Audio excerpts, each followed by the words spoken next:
Jadi kowe nyetak bojo ngenteni dicereweti. Ojo ujuk-ujuk nyentak dhisik ben wedi mumpung rung diamuk. Wis karuan ra ngekeki blonjo esuk-esuk nyentak. Ayo pe ngomong apa? Oh yo sarap dudu wong lanang ngono kudu diobatno. Tapi nek kono wis ngamuk, lah kowe oleh nyerang. Tapi biasane wis down sih.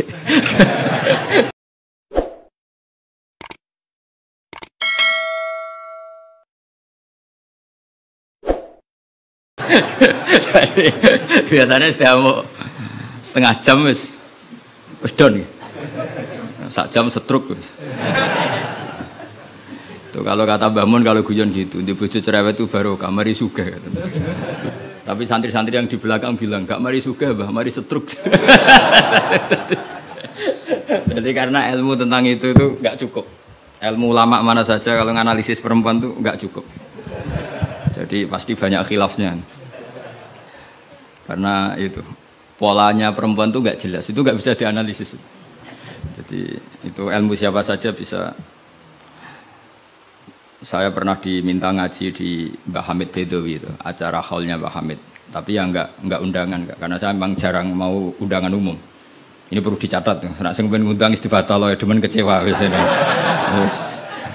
Pokoknya saya itu hanya mau pernah guru sama pernah sepuh. Itu saja sifatnya ada undangan. Saya datang terus karena saya datang terus ditunjuk disuruh ngaji, bukan undangan terus di dinner itu. Kayak artis. Keribetan itu. Ya kayak seperti ini aja ngaji, sudah ngaji. Perempuan itu satu-satunya makhluk pangeran sing tahu membantah Kanjeng Nabi. Kalau bolak-balik cerita, jadi ning Quran ono ayat surat jadi surat Mujadilah. Tapi umumnya orang baca apa? Mujadalah. Sebetulnya itu secara nuzulul ayat lebih pas dia namakan Mujadilatun apa? Karena Mujadilatun itu isim fa'il pengganti fi'il mudhari' yang di ayat qad sami Allah qaulallati tujadiluka. Dadi allati ing wong wedok tujadilu kang bantah sapa lati. Nah, pengganti fi'il mudhari' itu di nahwu itu isim fa'il karena zamannya sama. Fi'il mudhari' zamannya hal dan istiqbal itu penggantinya hanya isim fa'il. Jadi kalau rajulun yadribu bisa diganti ad-daribu. Paham ya? Rajulun yansuru boleh diganti nasirun. Berarti kalau hiya tadribu bisa diganti doribatun. Makanya kalau maknanya ya qad sami'a teman-teman midanget sapa Allahu Allah qaulallati ing pengucapane wong wedok silelati tujadilu kang bantah sapa lati ka ing sira Muhammad fi zaujiha ing dalam babakan suamine lati watastaki lan nglaporno sapa wong wedok nglaporno Kanjeng Nabi. Jadi Nabi seumur-umurnya itu hanya dilaporkan oleh perempuan. Nabi lho nih. Ora trimo kiai Nabi itu dilaporno. Jenenge wong wedok menawa trimo bojo enteng. Nabi wae dilapor. Jadi wong wedok Nabi wae dilapor. Dilapor ilallahi maring. Terus sempat terjadi debat. Makanya terusannya ayat wallahu yasma'u tahawurakum. Wallahu ta'ala yasma'u krungu sapa Allah. Tahawurakuma ing perdebatan sira loro. Itu perdebatane Nabi kalian perempuan itu. Muhawarah itu kalau dalam bahasa Arab itu perdebatan. Jadi muhadasa, muhawarah itu maknanya apa? Perdebatan. Makanya kalau orang latihan apa? Konversasi Inggris itu, conversation Inggris itu disebut apa? Muhawarah apa? Muhawarah. Muhawaratul lughat al-Injlisiyah, muhawaratul lughat al-Arabiyah. Itu debatnya itu wah luar biasa. Segamane Nabi kudu kalah wae muwara kekasih pangeran musom-som wedok. Jadi khaulah iku wahyu. Pokoke ceritane kudu wahyu, gak oleh cerita elek. Khaulah iku wahyu. Mbah Barkhat, mbah Barbiye mulai iku pas sujud. Sing lanang wong Arab. Wong Arab iku gak mangan mendoan, gak mangan tempe. Iso mbok bayangno. Wong Jawa ngono bojone suci tenang ae mangane mendoan. Ambek sego jagung. Dadi ra wong ayu ya biasa wae. Jadi wong Arab itu mangane daging. Terus ning hadis semua asbabun nuzul redaksine fa'ajabat tu ajizatuha. Nah, mbok maknane ya fa'ajabat mongko gawakno hu ing rajul jenenge Aus bin Somit. Apa ajizatuha wis maknane dhewe ajiz. Pokoke pas sujud itu sing gawakno ajizatuha. Wis jorok iki, jorok niki. Niki murid kecelakaan. Jadi makna sing bener ra iso, nak makna ngono Iso. Dadi uteke wis elek banget. Akhirnya njaluk, sing lanang njaluk. Karena sing wedok lagi sujud, lagi nikmati pangeran ra gelem. Ora gelem terus ngamuk sing lanang. Wong lanang ngerjaluk ra dikeki iku ya ngamuk iku wis kunane kuno. Tapi nek sing mangan mendoan ngamuke rapati tenan karena ya tadi sahabate mesti rapati tenan. Wis akhirnya ngamuk terus wong Arab iku ngamuk tertinggi iku muni anti alayya kadzuhri ummi. Kowe berstatus kayak ibu. Ini makanya pentingnya ngaji tradisi. Berstatus kayak ibu itu di orang Arab itu adalah dzam. Dzam itu satu kesalahan yang harus dikritik. Tapi kalau orang Jawa kan enggak. Makanya kalau saya ditanya, fikih Jawa sama fikih Arab itu beda. Wong Jawa nak muni, "Dek, kowe kaya ibu." Itu maknanya sama-sama ngerawat saya. Makanya saya berpendapat tidak mesti secara fikih dihukumi zihar karena perasaan mengatakan kaya itu beda dengan orang Arab. Kalau orang Arab bilang kamu sudah kayak ibu.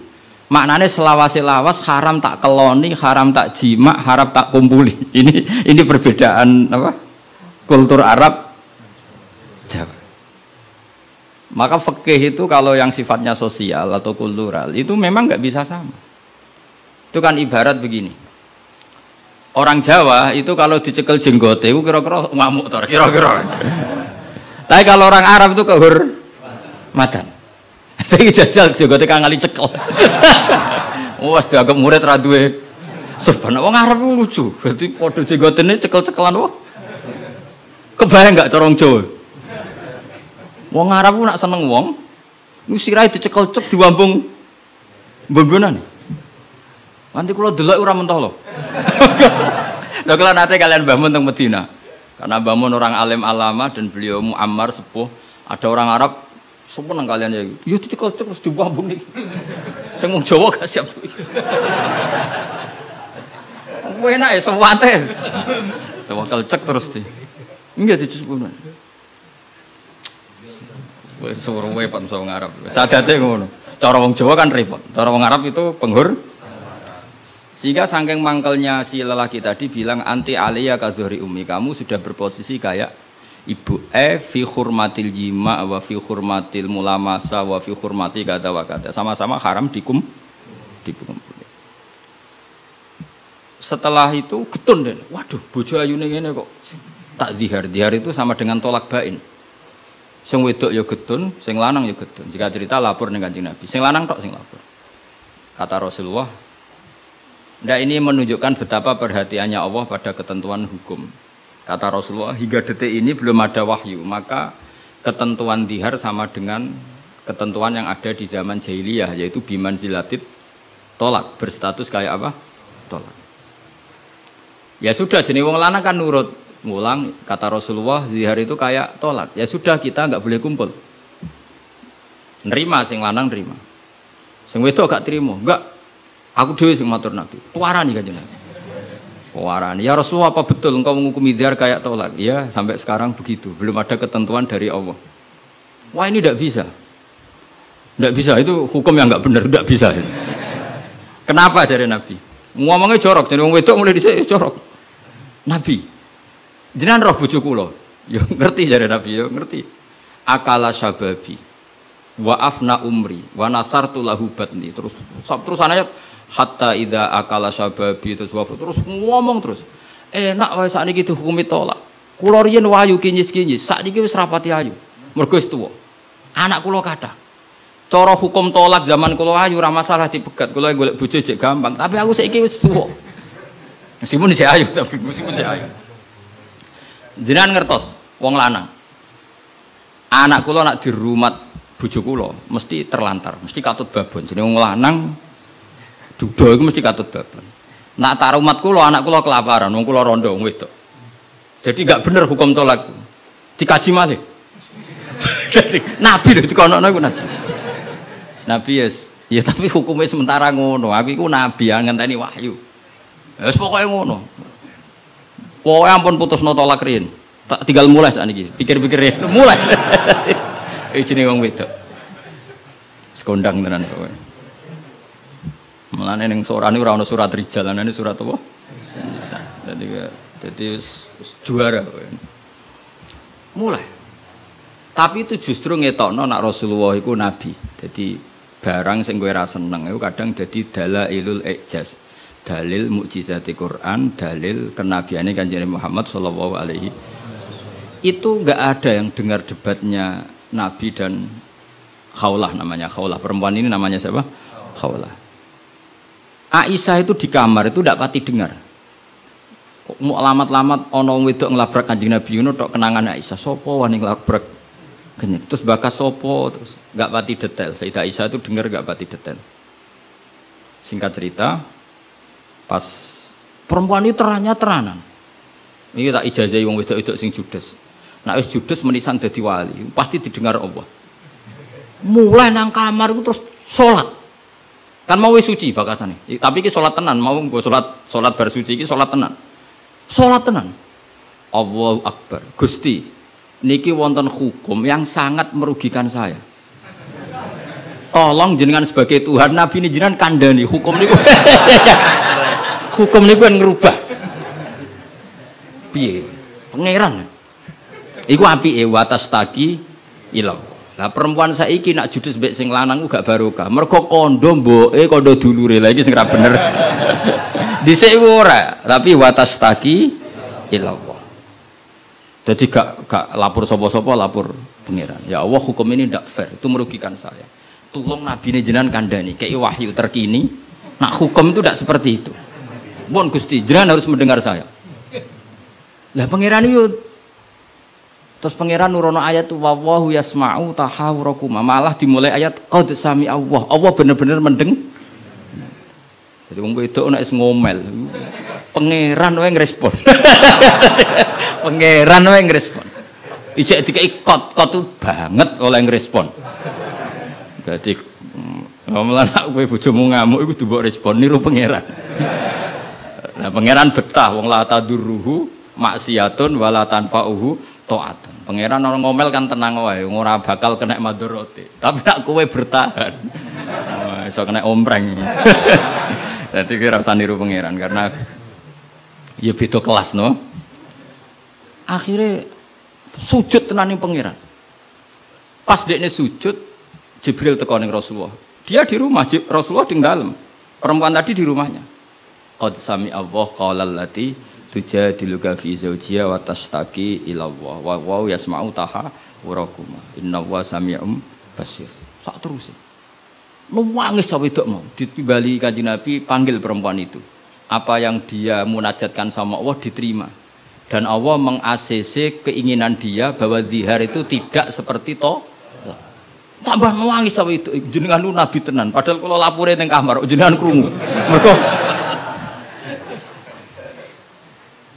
akhirnya itu ana ketentuan alladzina yuzahiruna minkum min nisaihim ma hunna ummahati. In ummahatuhum illallahi waladina. Jadi akhirnya pangeran nganggo ilmu status. Mulane saiki umat ya sing statusan niku perkarane. Pangeran nganggo hukum napa? Status. Status itu begini, yang namanya ibu itu siapa? Ya definisi ibu adalah orang yang melahirkan kamu. Saya ulang lagi, yang namanya ibu itu siapa? Orang yang melahirkan kamu itu namanya seorang ibu.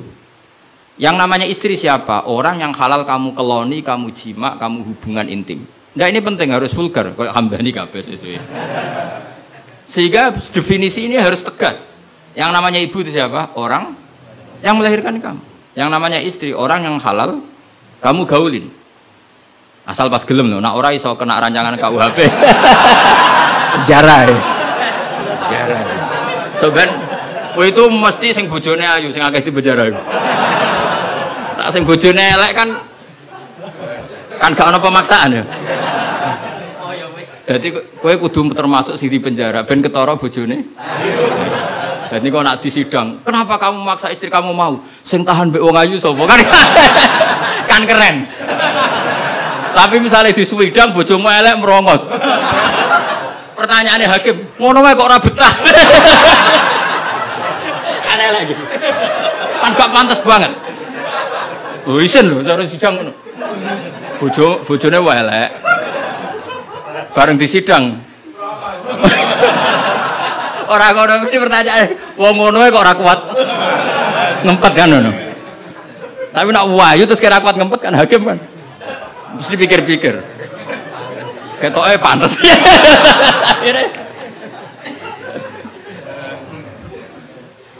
Tapi tak ulang lagi ya, ini fikih ya. Yang namanya apa? Ibu itu in ummahatuhum illallai waladina. Mulane kan aji Quran sing tahqiq. Yang namanya ibu ya orang yang melahirkan kamu. Yang namanya istri adalah orang yang boleh kamu hubungan intim. Sehingga status ibu tidak bisa diistrikan, status istri tidak bisa diibukan. Maka karena ini penstatusan yang salah, saya ulang lagi, ini penstatusan yang salah, maka nggak perlu punya efek. Efeknya hanya dari segi sanksi kafaroh, bukan merubah status hukum. Ini hati-hati, awas kena salah, neraka kena sekali. Sebab itu Allah oleh ngendikan wa innahum la yaquluna munkaram minal qauli wa zura, menstatuskan istri sebagai ibu itu omongan sing ngelantur sing ora bener. Wong istri kok distatuskan sebagai ibu. Itu tidak bisa. Yang namanya ibu ya orang yang melahirkan, yang namanya istri orang yang boleh dijak hubungan intim. Ini kan enggak nyambung. Ya darani misalnya Hamdani semuanya ini Gus Baik ku muridku, yo stres wong ngomong ngono. Karena menstatuskan sesuatu yang enggak bener. Paham ya? Misalnya kue turunan Tunggul Ametung terus ngerasa oleh mulya timbang Habib kan ra bener wong tok Tunggul Ametung kok ape saingan nasab untuk Rasulullah kan wis ora bener. Sesuatu yang enggak bener itu enggak perlu didengarkan. Maka hukumnya apa? Ya ibu tetap ibu, istri tetap istri. Soal nanti karena kesalahan ngomong hanya disuruh bayar kafarah. Tidak otomatis istri berstatus kayak ibu yang haram dikumpuli selawase lawas. Itu hebatnya Quran. Jadi omongan salah itu gak perlu didengar. Mulane nek ana mubalek atau ustad, saya ini punya otoritas untuk fatwa, ngajine ning ndi? Wong sorop ora iso wae fatwa iku piye. Mondoke iku ning ndi? Zaman mondok ora tau munggah bareng dadi kiai kok mletene ra karuan. Ngono iku kudu ditakokno kanca sak kelase. Iku ngerpek ta ora terus kan. Nak ra mlete dibarno, tapi nak mlete kudu dielingno. Utawa golekno gurune. Oh, nak sekolah ngadeg terus ora tau. Karena Allah itu tidak ingin ya agama dibuat main-main. Agama itu jelas, aturan mainnya jelas. Jadi makanya in ummahatuhum illallai waladnahum. Yang namanya ibu ya perempuan yang melahirkan. Sehingga jelas, aturan mainnya jelas. Semenjak itu Nabi mencabut tradisi jahiliyah yang menstatuskan dihar sama dengan tolak. Paham ya? Jadi hidup itu harus jelas. Sama seperti Quran juga gitu. Quran itu sakral, nggak mungkin salah. Kalau ada salah, berarti salah penafsirnya, salah penerjemahnya. Quran tetap terbebas dari kesalahan itu semua. Karena Quran itu sakral. Misalnya orang ngomong kiamat itu berdasar hitungannya Quran, itu tahun 2012. Nyatanya genane rasido kiamat. Sampai kulo sering tak SMS konco-konco kulo sing kiai. Gus ngenteni kiamat teng pundi? Terus nang kene lho nang omahku mek ngopi ya. Kiamat kok ngono sing wedi yo akeh perkarane apa napa? Kiamat 2000 piro iki? 12. Nah, rencana aku ben sesuk. Wong ora melok gawe kiamat kok geger. Wong Rasulullah sing kekasih pangeran wae ndak dikasih tahu kapan. Israfil lho sing nggo trompet ngalor kidul. Kowe ora ngerti kok.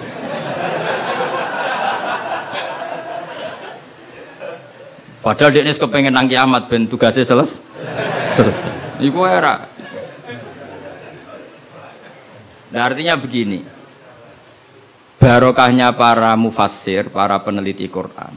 Itu enggak mungkin tafsir yang diutarakan ulama itu enggak detail, itu enggak mungkin. Karena ya ini bandingannya.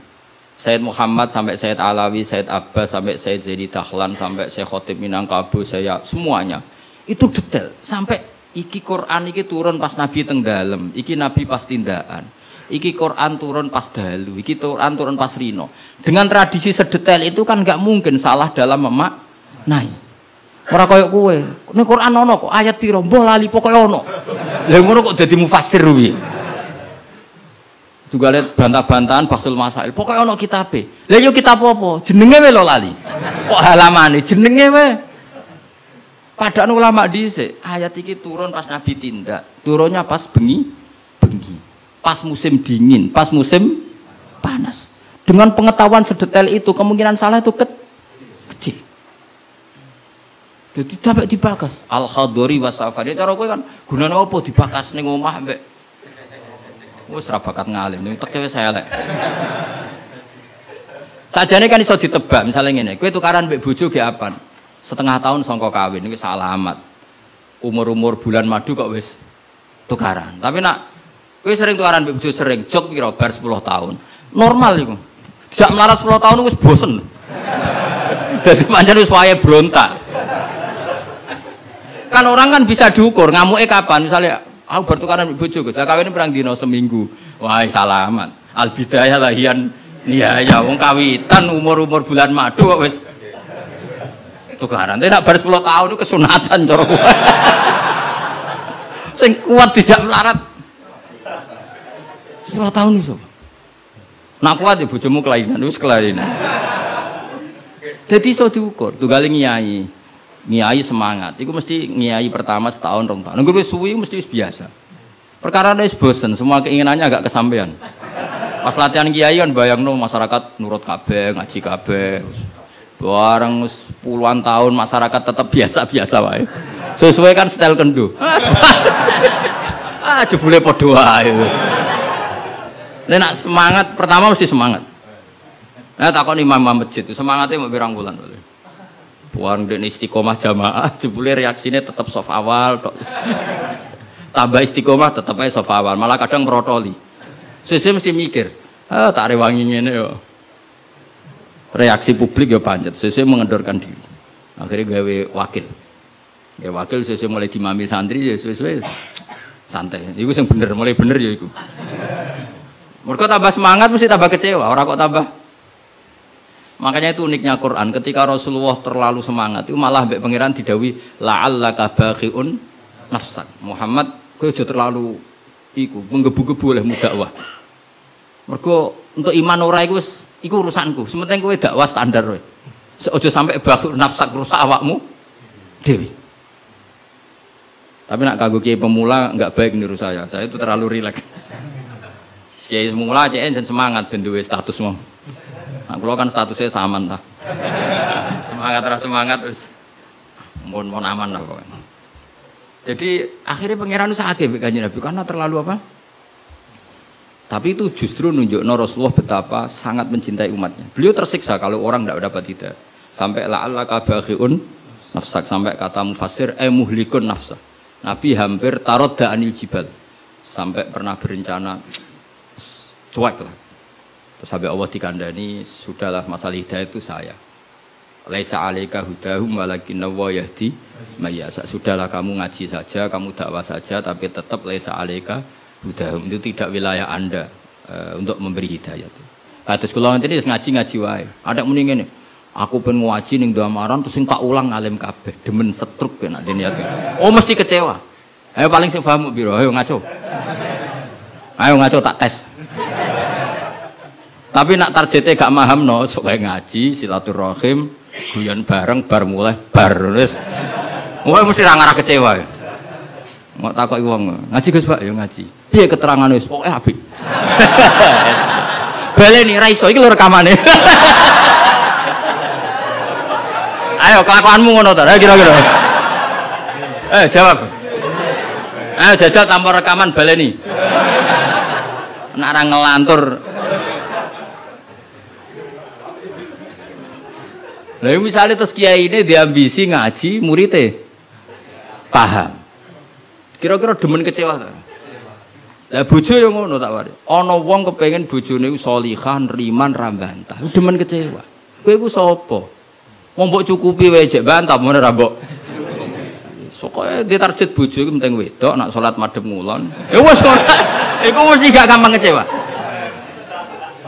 Lho kula es kiai, bojo kula yo ning. Ya aku narjetno bojo pokoke urip, salat, seneng. Dadi ora usah bayangno teko lunga disambut, terus digodhogno banyu nggo teh, mbok disiramno ya. Demen kecewa, apa? Demen kecewa. Makanya anggar teko takoki, "Jek urip, Dek." Alhamdulillah bojoku isek. Misalnya kok minggat mulai, "Mas aku mulai nang wong tuaku." Melok kowe ya melarat atau melok wong tuaku. Alhamdulillah Dek ge cerdas. Tahu sing pantes dieloki. Jan cara hukum melok wong fakir iku kebodohan. Melok wong tua sing sugih itu kepintaran. Tanggapi secara ilmiah. Kok ngergoni wong lanang ujug-ujug mulai? Ndak, ini kamu punya istri yang menghormati ilmu. Di mana-mana melok wong fakir ora enak. Melok wong tua sing sugih iku enak. Berarti bojo pinter ta goblok? Pinter. Jadi sing syukur. Alhamdulillah Dek kok pinter. Kowe genane melok aku fakir 5 tahun aku ya jagal. Wong kok gobloke ngono. Jadi jek kowe mulai iki. Lah misale ki dirafak. Wis Mas tak rafakno Mas, aku pegat Mas ngene-ngene. Ya ngomongi ngono. Nak pancen kowe entuk sing luwih apik timbang aku. Ya piye meneh. Tapi iku kan barang sing ora mesti. Sing karuan mesti iku ya aku iki wis bojomu.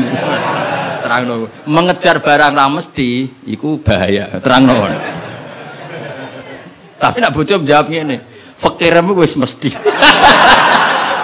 Sugihmu ke depan ora mesti. Nak adu al yakin la yuzalu bisak. Baru saiki malah ngaji usul fikih. Ngaji kaidah fikih al yakin la yuzalu bisak. Semalah debat. Tapi intinya gini ya, dari mengerti seperti ini, kemungkinan para mufassir salah dalam mengartikan Quran itu kecil. Karena hadori Nabi di dalam tok wahyu itu roh nita ini. Mulane Aisyah radhiyallahu anha, itu ngerti banget Nabi nantok wahyu. Kenapa tahu? Ketika ayat Baro'ah terbebasnya beliau dari tuduhan apa? Zina dengan Sufyan ya, Sufyan al-Mu'attal itu Nabi itu fiyaumin syatin di hari yang sangat dingin, musim dingin. Di Arab itu kalau musim dingin itu ada salju. Umumnya wong musim dingin kan buatan keringetan Kang Ali. Umumnya wong musim dingin buatan apa? Keringetan karena musim dingin. Iku Nabi kalau saking untuk wahyu, saking paniknya, saking beratnya wahyu itu wa innahu la yatafassadu araqon, kenangane Sayyidah Aisyah. Beliau itu bercucuran keringat padahal fi yaumin syatin di hari yang sangat dingin. Sehingga Aisyah tuh kaget, wah berarti Nabi untuk wahyu. Ternyata wahyu itu adalah pembebasan Sayyidah apa? Aisyah dari segala tuduhan apa? Zina. Kayak apa ulama itu? Sayyidah Aisyah meriwayatkan itu, ini ayat turun di musim dingin dan Nabi sampai keringetan begini. Jadi detail peristiwanya tentang hadisul ifki. Rawinya seorang Sayyidah Aisyah di rumah Abu Bakar, ditunggoni ibunya Umi Ruman. Itu detail. Kesalahan itu kecil sekali. Bayangkan kalau tafsir itu diomongkan orang sing pokoknya ono ayat piro boraro. Bareng roh wis terjemahan. Sing nerjemah dhewe ra wong alim. Sing umate akeh ya wong bodoh kabeh anut. Terus otoritasnya itu di mana coba? Bayangkan ulama dulu wis alim, diuji oleh orang alim, di murid alim, dikontrol oleh orang alim. Imam Bukhari itu diakui orang alim setelah diuji 100 ulama ahli hadis. Itu lagi lolos. Saiki ora, wong bodoh kabeh ngaji, iku niate ngaji mau golek barokah ora golek paham. Mergo wis ngerti nek ora bakal paham. Dadi akhirnya ya realistis ae. Takoki kenapa ngaji sing untuk barokah. Semangkone kok nguri ora paham. Mau kenangane ngajine rame, wis ngono tok. Mbak sapa mbah kok nguri rapati krungu. Padahal umpama ngarep lah ya padha ae rapati paham. Dadi mulane nek rapati paham kok nguri ben alasan nek ora paham. Tapi ngaji ilmu sama ulama dulu itu ora paham ora iso. Wong dites. Imam Syafi'i itu ngaji Imam Malik itu dites. Maca muwatok sik disinaoni sik lagi ngaji Imam Malik. Terus cek dites. Sufyan Ats-Tsauri nate ngetes Imam Syafi'i ngene. Cara kowe mesti gagal. Tes-tesane ngeten. Ada Sufyan Ats-Tsauri, ada Sufyan bin Uyainah. Ini ulama-ulama seniornya Imam Syafi'i. Ya Syafi'i nak nyeluk ya jangkar karena lebih senior. Ma maknal hadis la tuharriku tayra utawa atiron la tuharriku at-tayra min wakanatiha. Sebagian riwayat min makinnatiha. Manuk iku aja mbok obahno sangka kurungane. Ya, manuk itu jangan gerakkan. Jadi sangkar burung itu jangan kamu gerakkan saat ada burungnya. Tapi posisi pintu terbuka. Karena Imam Syafi'i itu orang alim. Dites, oh maknanya begini. Orang Arab itu kalau mau pergi itu tayamun maupun tasyaum. Jadi kalau burung di obano kurungannya kok terbang ke kanan, maka perginya mubarak baik. Tapi kalau digerakkan burungnya terbang ke kiri, maka pergi ini buruk. Nabi melarang itu. Nabi melarang umat Islam punya penyakit tatoyur. Tatoyur itu apa? Menggantungkan nasib dengan toirun, burung. Makanya di surat Yasin apa? Innama toirukum ma'akum. Jadi apa? Paham lagi ya? Jadi orang Arab itu apa? Corong Jawa itu apa? Adu nasib, mengundi nasib. Kalau orang Arab pakainya apa? Burung. Nah, orang Jawa kan cecek. Misalnya cecek ceblok. Wah, alamat elek ra sida lunga. Padahal sing mesti kan ceceke hati-hati, iku sing mesti nganti. Tapi wong Jawa nafsire kan cecek ceblok, iku berarti celaka ya. Sing celaka ceceke ta wong sing ngape lunga. Tapi orang Jawa ora ya. Ngape lunga ana cecek ceblok gak sida jare alamat apes. Padahal cecek tiba sing mesti kan siji gak hati-hati. Nomor loro iso wae dene latihan jumping. Aneh latihan uji apa? Uji nyali. Nah itu Imam Syafi'i itu paham betul. Adatul Arab itu kalau mau pergi itu menggerakkan sangkar burung yang ada burungnya. Kemudian kalau terbang kanan alamat baik, kalau kiri alamat buruk. Lah Rasulullah itu melarang itu. Makanya terus ngendikan la tuharrikut tayra min makin nadiha. Akhirnya terus kata Sufyan bin Uyainah, ya Abu Abdillah, qad analaka antuftiya, kamu sekarang berhak fatwa karena sudah alim. Cara sing ditakoki kowe, aja geman ya manuk mbok obah-obahno. Kurang pegawean tas pundi. Karena uteke wis ora sambung. Ya cung aja geman manuk ning kurungan mbok obah-obahno. Mesti jawab sampean, kurang pegawean tapi kok manuk apa? Tapi Imam Syafi'i tahu betul maknanya adalah apa? Rasulullah tidak ingin orang menggantungkan nasib dengan pergerakan burung. Dan itu adatnya orang Arab dulu-dulu. Makanya no inna tatoyarna. Jadi tatoyur itu maknanya apa? Menggantungkan nasib dengan melihat arah terbangnya apa? Burung. Mulane diarani toir. Toir itu dari kata toirun, apa? Burung yang terbang. On kalau terus nanya.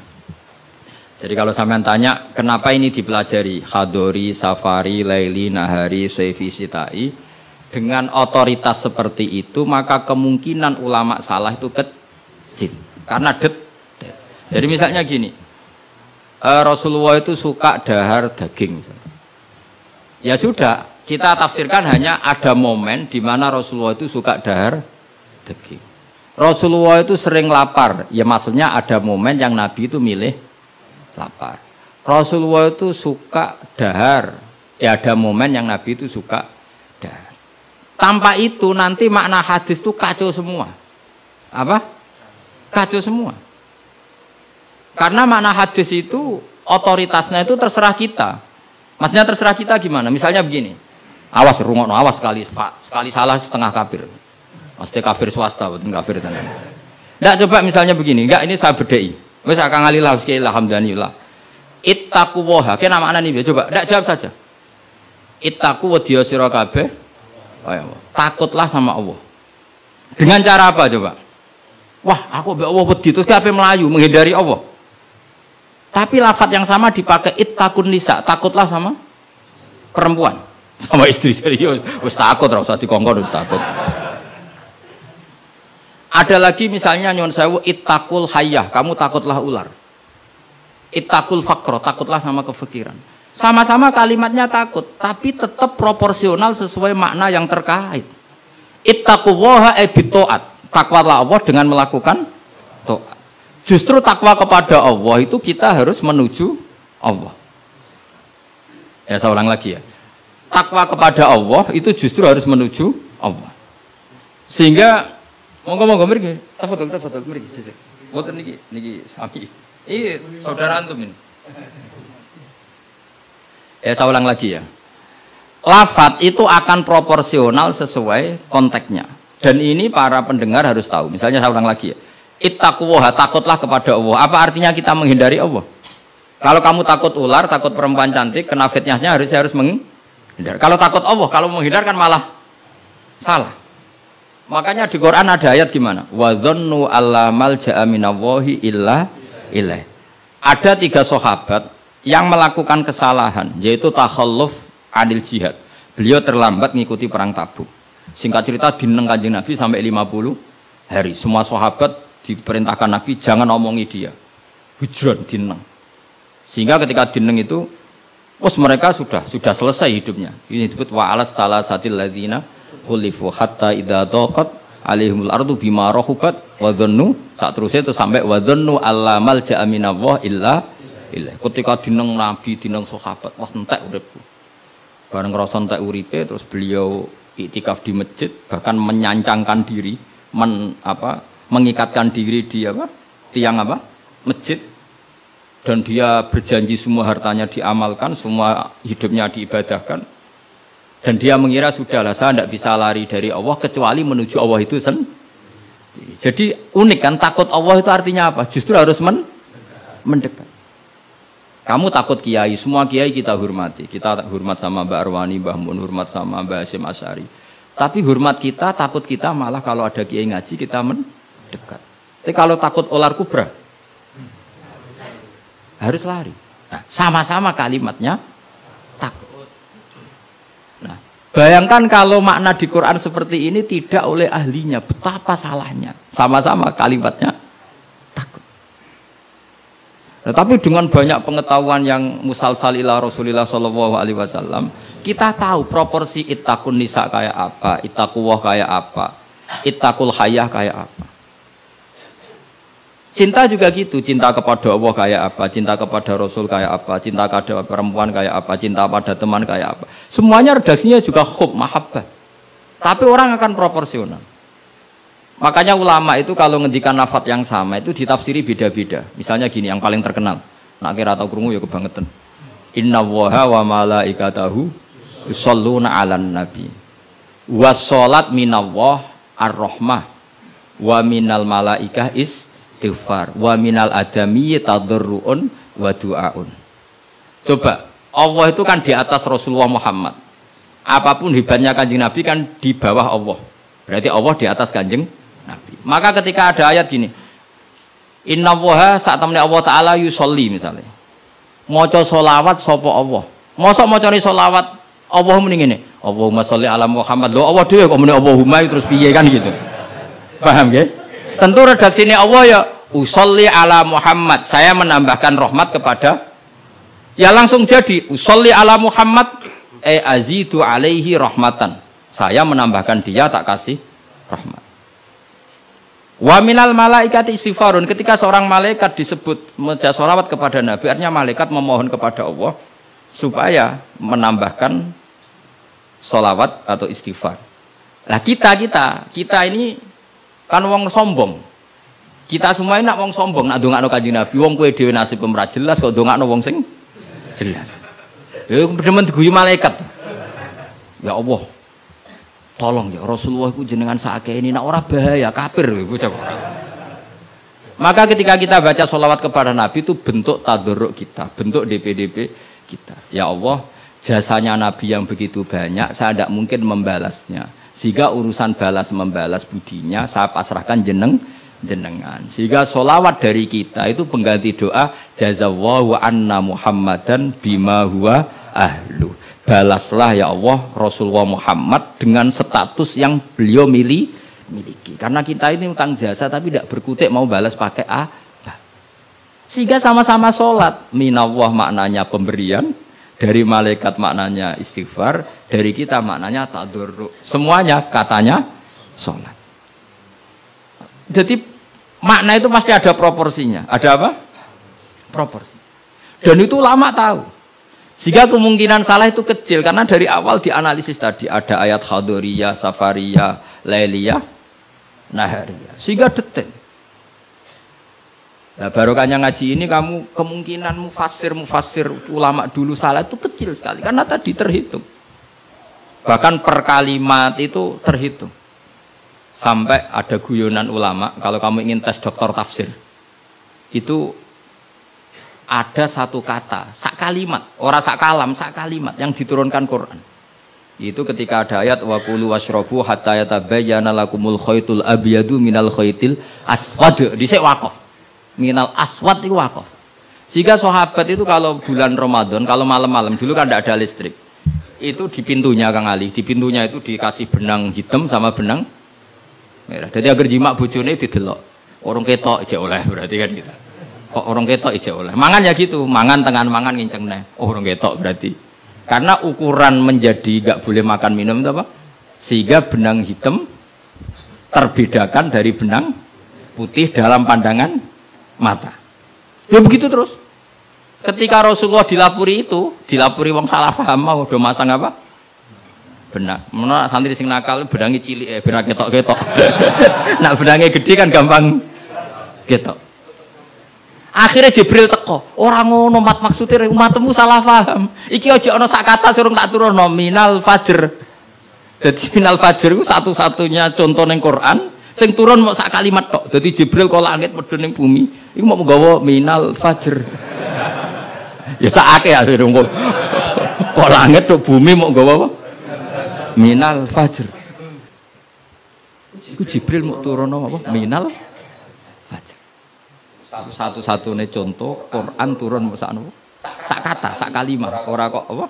Sak kalam rak musnad sampai musnad ilah. Saya teruskan malih ya. Jadi kemungkinan para ulama salah itu kecil karena tadi sanatnya musalsal ila Rasulillah sallallahu alaihi wasallam. Sampai ketika ayat itu dibaca Nabi saat di rumah Sayyidah Aisyah, temanya adalah pembebasan Aisyah dari tuduhan apa?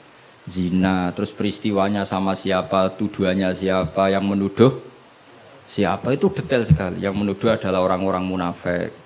Terus Sayyidah Aisyah tersiksa karena omongannya si A, si B. Ini detail sekali. Nah, barokahnya detail itu kemungkinan salah itu kecil. Andai kan itu tidak detail, maka orang akan menafsirkan ayat dengan maknal am, dengan lafadz am, dan itu bahaya. Misalnya lafadz am gini, innal insana lafi khusrin, semua manusia pasti getun. Mosok Rasulullah masuk lafadz innal insana, masa para nabi, para wali masuk innal. Tapi kalau kamu tahu bahasa Arab kan, alil ahdi, al itu untuk makna takrif. Orang tertentu yang kelakuannya tertentu itu lafi khusri. Sehingga proporsional.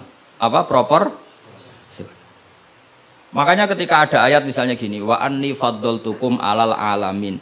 Bani Israel didawi pangeran, saya memuliakan kamu di atas seluruh penduduk dunia. Semua mufassir mengatakan, karena umatnya Rasulullah adalah umat terbaik, kuntum khaira ummatin. Tapi kenapa Bani Israel dikhitobi wa anni faddaltukum? Oh begini, ala alami zamanihim apa? Ala alami zamanihim. Bani Israel adalah penduduk terbaik di eranya atau di masanya. Kenapa begitu? Karena ada al. Apa? Ada? Seperti begini ya.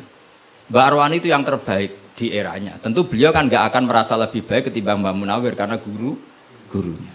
Mbah Mun terbaik di eranya tentu dibanding kita-kita. Kalau dibanding Mbah Zubair, sama Said Abdul Al-Haddad terbaik. Tapi kan nggak mungkin beliau kerso dibandingkan sama Faqih Muqaddam, sama Habib Ahmad bin Isa Al-Muhajir. Semua ini orang-orang terbaik tentu kita tafsiri di eranya. Karena mesti beliau-beliau punya senior. Paham? Jelas ya? Sama lah. Ketika wa anni faddaltukum alal alamin, Bani Israel dikhitobi gitu, alami zamanihim, bahwa Bani Israel lebih utama hanya dibanding apa? Orang di eranya. Tidak mungkin mengalahkan umat Rasulullah sallallahu alaihi wasallam karena umatnya Nabi kena status kuntum khaira ummati. Ya jelas ya. Jadi, nah, siapa yang tahu proporsional ini? Lagi-lagi ulama. Jadi ini penting, ulama ini penting. Sama ketika Rasulullah itu nyuwun sewu ya mau berteman orang-orang kafir. Itu ulama yang tahu. Bertemannya apa? Karena Rasulullah tidak punya hadzun nafsi, bertemannya adalah tatmi'an lil Islam, supaya menyenangkan mereka masuk Islam. Tolaban li imanihim wa toma'an li imanihim. Tapi nak sing akrab sampean, oh paling untuk servis sih. gak butuh Islami, butuh duit. Kan nanti terserah. Sama-sama zahire itu mau berteman, tapi kan beda orang soleh sama ndak. Aku bolak-balik nyontono gampang kasus wong itu. Ana wong soleh ngekeki dhuwit rondo ayu. Wis pikirane nulung. Tapi nak wong dolim ngekeki dhuwit mesti pesen, mbok pesen apa ora tahu. Jadi sama, perilakunya sama-sama memberi. Tapi orang soleh sama orang fasik selalu beda. Makanya Allah nak ngendikan itu sederhana dan ini sangat sederhana tapi sangat dalam. Qul hal yastawil ladzina ya'lamuna wal ladzina la ya'lamun. Afaman kana mu'minan kaman kana fasiqo. Sama. Lho coba kiai sama orang fasik ya ramah ya lomo. Enak menawa gelem dadi apik. Antar wong fasik ya sayang ya lomo ben kena dadi anak buah ben gelem ngedaro narkoba. Lomane padha pemberiannya sama. Sing kiai memberi ben orang ini jadi baik. Sing badar narkoba memberi ben gelem dadi anak buah. Memberinya sama. Perhatiannya yang beda apa? Niatnya. Karena tidak akan sama afamangka mu'minan kamangkana fasiko. Lah saya ingin Quran itu dibaca seperti ini sehingga kualitas maknanya terjaga. Dan apa waca koyok kue terus diterjemah, apakah orang mukmin sama dengan orang fasik? Jawab tidak. Itu bangunnya apa ujian masuk madrasah aliyah. Bocok orang karu-karuan paham itu. Jadi sing detail ya ngaji Quran sing detail. Jadi afamang kana mu'minan kamang kana fasiko. Makanya Rasulullah nanti ngendikan dan hadis ini saya pegang betul. Jangan geman salah faham sama orang soleh yang alim karena motifnya pasti kebenar meskipun dohiri salah. Terus Nabi ceritakan Habrun min ahbari Bani Israel, dulu itu ada orang alim dari Bani Israel. Itu orang soleh sekali, alim sekali. Tapi ketika beliau sedekah itu dikasihkan sama maling. Fatahat dasan nas, orang geger, orang alim sedekah mbek maling. Kemana Kang Ali santri ra dikai malah maling. Kontroversi belum selesai, hari kedua dikekno lonte, dikekno wong nakal. Geger meneh. Ini orang alim kok malah ngamaling lonte. Geger. Geger belum selesai hari ketiga, dikekno wong sugih. Jadi 3 hari itu keliru terus. Tapi beliau orang alim, orang ini dipuji Nabi. Kata beliau begini, wong nganti dadi lonte, wak kepen golek duit. Dadi wingi ku tak kei, nduk kowe wak dadi lonte golek duit iki tak kei tapi ora usah dadi lonte.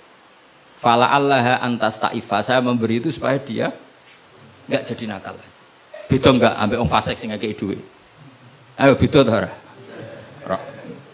Terus yo pesan cerita. Terus copet itu dikasih, ditanya, kenapa kamu ngasih copet? Lah ya copet nganti nyopet golek duit, cung ora usah nyopet ya dina iki tak kei. Biasane sedina untuk piro cung misale? Ya 500.000 wis kei 500.000 ora usah nyopet. Artinya apa? Sama-sama bentuknya itu ngasih, tapi motivasinya B. Sing paling sinis terakhir wong sugih dikai. Wong sugih ya bingung, Mbah ya iku lho sugih mbok kei dhuwit. Lah nganti kowe medhit, iku ora saking senenge dhuwit tak tambahi. Akhirnya isen sugih. Makanya masyhur itu. Jadi artinya gini loh, wong alim ora iso dipadakno wong. Makanya ketika Rasulullah SAW berteman dengan Nasara Najron, sampai Nasara Najron sowan ke Nabi konsultasi tentang agama. Terus bagian riwayat Nabi menghormati mereka. Itu beda dengan kita. Kita seperti itu nggak boleh niru-niru amat karena konteksnya beda. Kekuatan kita, iman kita dengan Nabi itu beda. Tapi tetap ini menjadi hukum. Siapapun boleh menganalisis sesuai fahamnya masing-masing. Tapi tetap beda. Saya ulang lagi tetap beda. Karena tadi misalnya ono wong alim soleh terus senengane mulang rodo-rodo ayu. Ya kita harus husnudon. Paling banter sangka bodoh dadi pinter, sangka nakal dadi solihah, sangka kedonyan dadi eling akhirat. Ya motif utamanya seperti itu. Senajan kok akhirnya kecoba hamdari terus ono sing diwayo. Ya tetap halal kan diwayo. Tapi kan motivasi utamanya itu bahwa para janda ini harus lebih baik. Makanya ning gone dibak ning manakib, ning gone dibak berjanji wayamsi ma'al armalati, di antara sifatnya Nabi itu mau mengajarkan beberapa janda. Karena mereka kasihan. Tapi nak simulang sampeyan, simulang Hamdani sing khusnudan ku sapa? Husnudzon itu kebodohan.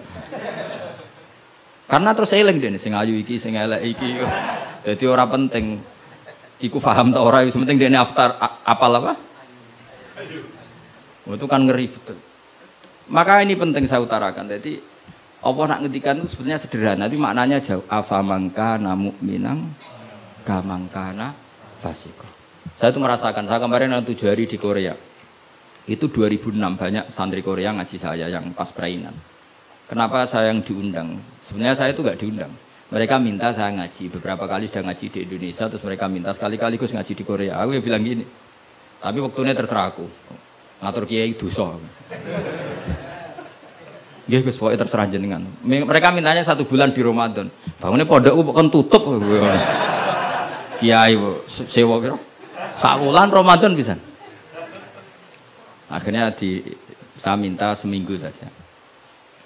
Uniknya apa setelah saya di Korea? Tahun 2006 Kang Ali Imron itu mereka ngaji saya di Jogja. Delalah saya pas nerangkan ayat ya ayyuhalladzina amanu alaikum anfusakum la yadurrukum man dhalla idza tadaitum. Wahai orang-orang yang beriman, jaga diri kamu secara baik-baik. Setelah kamu menjaga kebaikan kamu, setelah kamu menjaga iman kamu, setelah kamu menjaga konsisten istiqomah kamu, la yadurrukum man dhalla idza tadaitum. Orang sekeliling kamu sesat enggak masalah. Kamu hidup di Jakarta enggak masalah, di Hong Kong enggak masalah, di Thailand enggak masalah. Yang penting kesehatan kamu terjaga. Itu mereka terinspirasi. Itu satu-satunya ayat Gus yang menjadi kita nyaman hidup di Korea. Ustadz-ustadz di sana merasa nyaman. Enggak apa-apa kita dikepung orang ateis, dikepung orang macam-macam. La yadurrukum man dhalla idza tadaitum. Akhirnya dikenang. Nasihat saya itu dikenang. Akhirnya mereka sepakat ngundang saya semua guru-guru terus tak ijazahi itu. Ya sudah, Korea itu bumi ateis. Bumi di sini tuh nangis semua karena lama enggak dipakai sujud. Padahal lakal hamdu mil'us samawati wa mil'ul ardi. Bahwa memuji Allah itu harus memenuhi langit dan memenuhi bumi. Nanti kalau orang Korea enggak ada orang Indonesia, bumi ana sing lodang. Jadi didelok malaikat kok dhuwur, ini kok lodang karena enggak ada yang sujud. Tapi baru kayak dikepung TKI 49.000. Dan itu separuh lebih sholat. Sholatnya keren pisan, kadang ning Thailand, kadang ning gone. Karena kalau pas kerja itu waktu sholat disamakan waktu jeda 5 menit ke kamar mandi. Jadi rata-rata sholatnya itu pas di kamar mandi. Lucunya kalau mereka sedang baik nawani gini, apa tak belikan patung juga? Karena pernah ada orang TKI sholat itu dincengin ngisor gitu. Mereka aneh, ada sembahyang kok tanpa patung. Karena tahunya mereka ya namanya sembahyang pakai patung. Jadi betapa mereka nggak kenal sekali sama Islam. Dan itu pertama kenal barokahnya orang-orang Indonesia. 49.000. Nah sekarang udah bikin masjid, udah apa, terus ada yang ngontrak masjid. Jadi masjid itu unik. Kadang lantai 1 gereja, lantai 2 bar, lantai 3 masjid. Jadi saya pernah ngaji beb itu mau ke masjid ngelewati gereja dulu. Jadi masjid gambarnya salib. Karena yang di bawah itu gereja. Lewat situ. Lantai 2 bar. Bar itu lantai 3 masjid. Kadang balikannya masjid dulu bar. Jadi ya nguji iman betul. Teman saya ada yang cerita, saya pernah Gus mau ke masjid, lantai 2 bar sudah masuk setengah. Ke masjid apa di sini aja ya?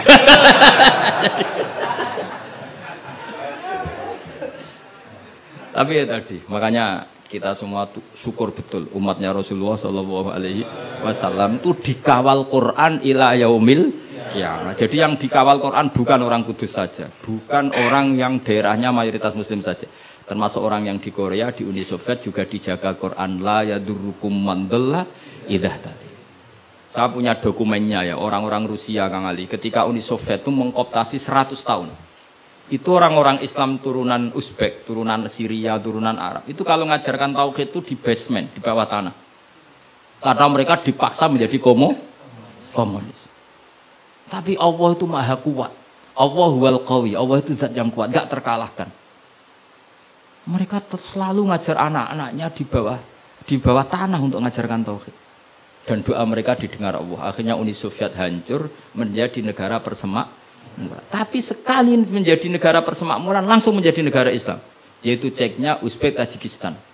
Laukanu khina kufrihim tidak belajar Islam maka tidak bisa mendirikan negara Islam. Tapi karena mereka ketika dikooptasi Uni Soviet tetap belajar Islam. Sehingga pertama merdeka langsung negara Islam. Andai kan mereka sudah meninggalkan Islam secara pelajaran, maka tidak bisa mendirikan negara Islam. Tapi mereka ketika dikooptasi tetap belajar Islam meskipun sembunyi.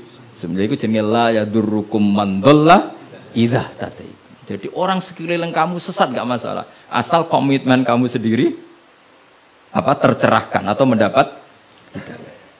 Dan saya itu ingin ya Quran seperti ini tuh mancep neng umat Rasulullah Shallallahu Alaihi Wasallam. Jadi eling-eling ya ayyuhalladzina amanu alaikum anfusakum la yadurrukum man dhalla idza tadaitum. Jadi kamu tidak usah takut sama. Kayak apa Jakarta? Jakarta kata orang banyak kota maksiat gini-gini. Itu tidak benar. Banyak orang-orang alim. Siapa yang nggak ngerti Habib Mundir di era modern? Sampai majelis Rasulullah besarnya juga di Jakarta. Siapa yang nggak ngerti keluarga Kuitang? Orang-orang alim yang non habaib juga banyak. Dulu ada Mbak Syafi'i, sekarang ada Pak Sukron Makmun, Pak Nur Iskandar. Banyak teman-temannya bapak yang alim di Jakarta. Santri saya yang Jakarta ya banyak. Muhibin saya Jakarta ya banyak. Karena ketika orang itu baik, itu la yadurrukum man dhalla idza tadaitum. Uni Soviet kayak apa dikjayanya? Ketika mereka hancur, malah mereka akhirnya yang hancur dan berdiri negara-negara persemakmuran dengan asas napa? Islam. Jadi kowe ora usah kuwatir, wah iki negara Indonesia rusak tauhid kudu dihancurno. Wah, apa-apaan gak tau ngaji, yakin gak tau ngaji. Agama ini akan dijaga Allah ila yaumil qiyamah. Jelas dawuh Nabi la tazalu ta'ifatun min ummati zahirina 'alal haq la yadurruhum man khalafahum. Sebagian riwayat la yadurruhum man nawa'ahum. Agama ini kata Nabi selalu umatku ini ada pembela-pembela kebenaran ila yaumil qiyamah kata Nabi. La yadurruhum man khalafahum, dan umatku yang membela kebenaran ini tidak akan terkalahkan oleh orang yang menentang mereka. Dulu ketika kita kecil sampai pengajian kudu lapor Polres mubalake di data. Nggih mboten riyen. Saniki pengajian rasa diundang polsek ora. Bedanya kan jauh. Jauh sekali. Dulu kan kayak kesulitan. Sekarang kayak apa? Padahal kualitas ibadah kita mungkin hebat. Tidak mungkin, mesti hebatnya wong dhisik-dhisik. Tapi agama ini dijaga Allah. Nah cara kiai-kiai sing tasawuf dhisik digawa Imam Ghazali, Syekh Abdul Qadir Jilani. Iku agama mlaku. Berhubung agama diurusi pangeran, saiki digawa mudin ya mlaku. Mergo sing ngurusi pangeran. Cara sing ngurusi manusa agama iki wis tutup. Mergo sing gawa trimo mudin. Tapi berhubung dijaga pangeran, sing gawa rodok-rodok pidol wis tetep mlaku. Jadi Hamdani wis tetep mlaku. Ya memang Allah Ta'ala sudah janji la tazalu ta'ifat. Ini dawuh Kanjeng Nabi. Dawuh Kanjeng Nabi tentu semakna dengan wahyu. Karena apa? Wa ma yantiqu 'anil hawa in huwa illa wahyu yuha. Jadi dawuh Nabi la tazalu ta'ifatun min ummati zahirina 'alal haq la yadurruhum man khalafahum. Jadi umatku akan selalu ada yang membela kebenaran dan tidak akan terkalahkan oleh yang menentang. Tapi syaratnya tadi loh ya, syaratnya seperti di Quran tadi, idza tadaitum. Kalau di Kudus bar bisa rame, tapi nyatanya pengajiannya Ki Saroni ya bisa rame. Artinya kebenaran sebenarnya nggak pernah kalah. Coba saya sekarang hitung saja. Konser dangdut sama sholatnya Habib Syekh, pendatangnya banyak mana coba? Tetap menang Habib Syekh. Sekarang orang yang di bar sama ngaji Jumat pagi banyak mana? Banyak banget. Artinya kebenaran itu selalu menang. Lah repotnya kadang sing nggo kebenaran itu hitung-hitungan. Tak rewangi ini untuk opo. Lah iku mulai masalah. Kalau yang bawa saja sudah ada ikhlas itu mulai. Asal yang bawa ikhlas insya Allah tetap menang gitu. Dong tuh paham ya, orang usah tersinggung ya, biasa wae ora usah. Jadi artinya Allah menunjukkan kebenaran kan sesuatu yang enggak menarik itu sebetulnya. Kok menarik piye dong kiai ini wis lanang jenggoten brewoken anak dulu artis kan karuan sing disawang ngayu. Lha iki misale Khadruwan sing Hamdani Ali wis delok kok ngaji gini iki sing guri delok Hamdani itu untuk apa ya? Tapi yang menarik wae. Ya coba Vatikan, saya punya teman itu pernah main di Vatikan. Itu kan menarik, ada gondola, orang Eropa itu cantik-cantik, katokan cekak. Wajar lah kalau menarik. Tapi masih kalah dengan Ka'bah. Ka'bah wis kotak, pinggire wong brewok jobahan. Tapi wong mukjizat. Kuwi ku wong ya wedan tenan mara Ka'bah. Edan seneng banget, ora edan basa Jawa, basa Arab. Cara wong Jawa nak darani seneng banget itu basa apa? Coba. Justru itu ketok mukjizate Ka'bah. Lah iya kalau orang ke Vatikan kan menarik wajar kan akeh wong ayu, terus sungainya indah. Mara Ka'bah saja. Terus kotak ireng pisan. Terus ngono wong Arab-Arab. Wotok-kotok kadang dituwakoi. Wah, tapi wong Ka'bah iku keramat. Daya tariknya ya luar. Lho umpama nuruti teori sosial, Ka'bah itu menarik ndak? Coba sampeyan jawab. Justru iku keramate. Kiai yo ngono, wis watuk nak mulang ra enak. Wadang mulang saking suwe ngidang itu. Tapi sing ngaji yo wae. Ana cah nom wis jaga penampilan, jaga image berhubung niate ora pati ikhlas. Lah wong yo ora seneng. Dago apa wong itu. Dadi pancen agama iku mesti iso jaga agama mau ikhlas kok. Mun nang andel kula. Karena wa ma umiru illa liya'budu wa mukhlishina lahuddin. Jadi agama ini hanya bisa dijaga oleh apa? Ikhlas. Dilatih. Carane ikhlas piye Gus? Aku dhewe latihan kok takoki. Tapi sebentar yo. Cuma latihanku wis suwe, dadi kemungkinan wis sukses. Jadi mun Al-Fatihah.